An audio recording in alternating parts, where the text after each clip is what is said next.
This mini-movie is a drama, fantasy/romance about a woman who supernaturally remained at age 29 from a freak car accident and had to cover up her identity for almost a century. Try guessing the Rotten Tomatoes score by the end. There will be spoilers. Let's get started.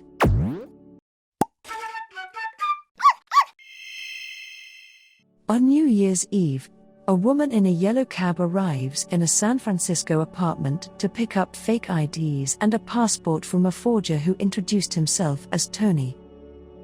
That woman is Adaline Marie Bowman. But today, she is known to people as Jennifer Larson, born New Year's Day 1986. Later that day, at her work at the Civic Archives, she was asked to look through a pile of newsreels. As she scanned through the reels of films, a film dated 1906 caught her eyes, so she watched it. She was surprised to see her name on the front page of the San Francisco Chronicle as the first baby born on January 1, 1908. The film reminded Adaline how she met her husband, who she married 87 days later after they first met, and had a child after 3 years. However, her husband died during the construction of the Golden Gate Bridge in 1937. One rainy night, 10 months after her husband's death, Adaline was driving to her parents' beach cottage where her daughter waited for her, when she noticed something very unusual. Snow fell in Sonoma, California. She struggled to keep the car on the road since the snow made the road slippery. The car ran through a fence and fell over the cold river. Her immersion in the cold water and the bolt of lightning which struck her caused her body to go through a process called electron compression, altering her body composition. This phenomenon will later be discovered in 2035. This phenomenon will cause Adaline not to age another day in her life. One day, Adaline was pulled over by a cop but doubted her age. She was asked to bring her birth certificate to the station. This made Adaline realize she needed to move. She moved away and took a clerical job at a medical college. She researched about her condition, and after a year, she resigned to the idea that her condition has no scientific explanation. One night on her way home, 2 FBI agents stopped her for questioning. They brought her to a hangar, and as the FBI agents spoke with other agents, she escaped, went home, hurriedly packed her things, went to her daughter's place and said goodbye to her.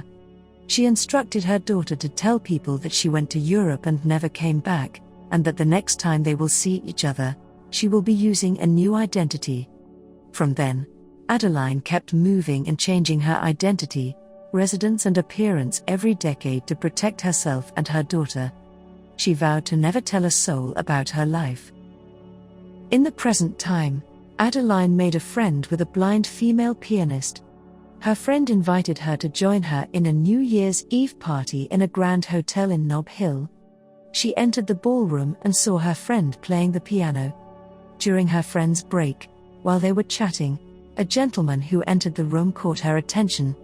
Their eyes met, but when a woman kissed the man, Adaline looked away. In the elevator as she leaves, the gentleman who she saw earlier rushed to join her, introduced himself as Ellis, and tried to get to know her, and Adaline introduced herself as Jenny. Adaline took a cab and left without giving Ellis her number or address. The following day, Adaline met with her daughter for her birthday. Her daughter told her she is moving to a retirement home in Arizona. Adaline was not pleased with the news because she was moving to Oregon to be closer to her daughter. Her daughter didn't want to ruin Adaline's birthday, so her daughter stopped talking about it.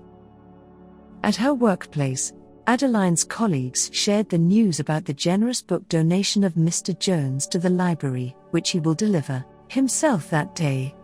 A few seconds later, Ellis appeared at the door. Ellis told Adaline he just joined the company's board and that he knew Adaline works there because he saw her as he came out in one of his meetings. He asked Adaline to accept the books on behalf of the library, but Adaline refused because she didn't want her photo taken. Although Ellis threatened to withdraw his donation, Adaline insisted she didn't want her photo taken. so Ellis asked if he could just take her out the following day instead, to which she agreed.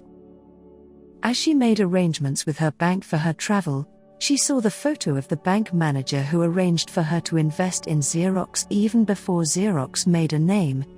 That explains her fortune, allowing her to travel and finance her drifting lifestyle. One night, Adaline agreed to dinner at Ellis' place, in which Ellis spoke about his family.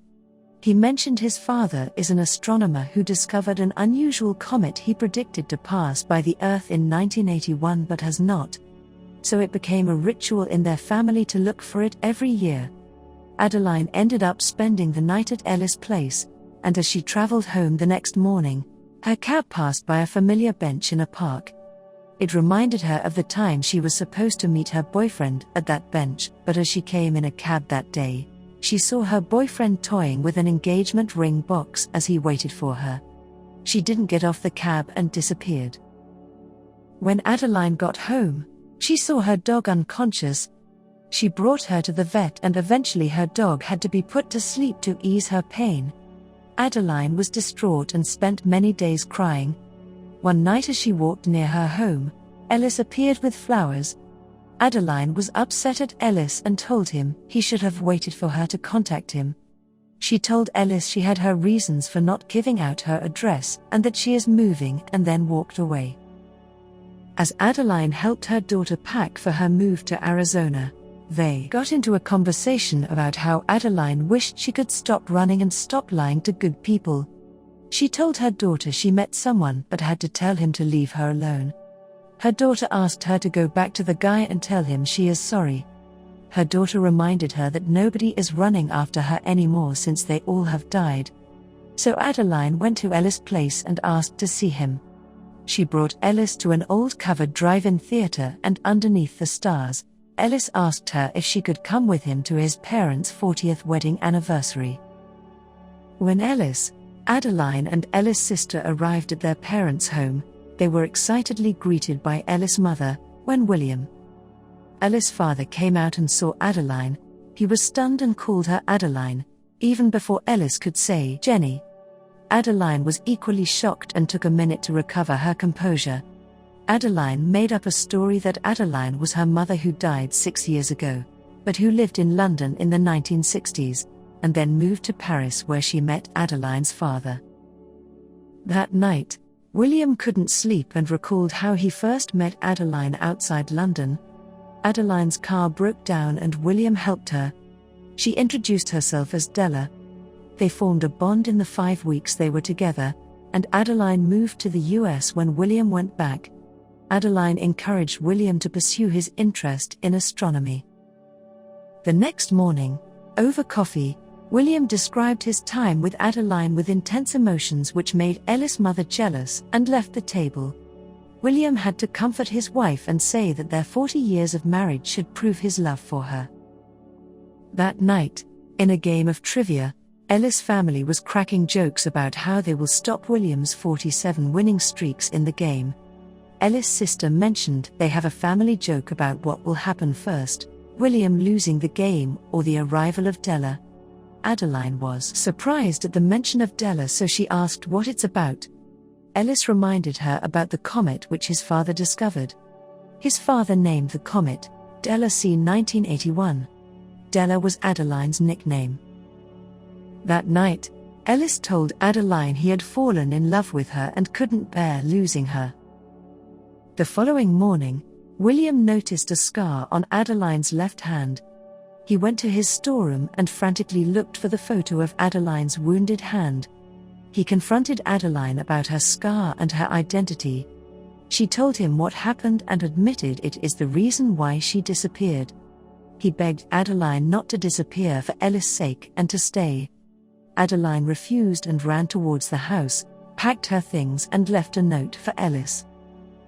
Ellis found the note and rushed to look for his father's car keys. William asked Ellis how he knew if he loved her. Ellis said nothing makes sense without her. Adaline called her daughter and realized she didn't want to run anymore, but as she turned the car around, a truck hit her car and caused her to be thrown out of the car. After 78 years, another supernatural event occurred. snow fell in Sonoma County.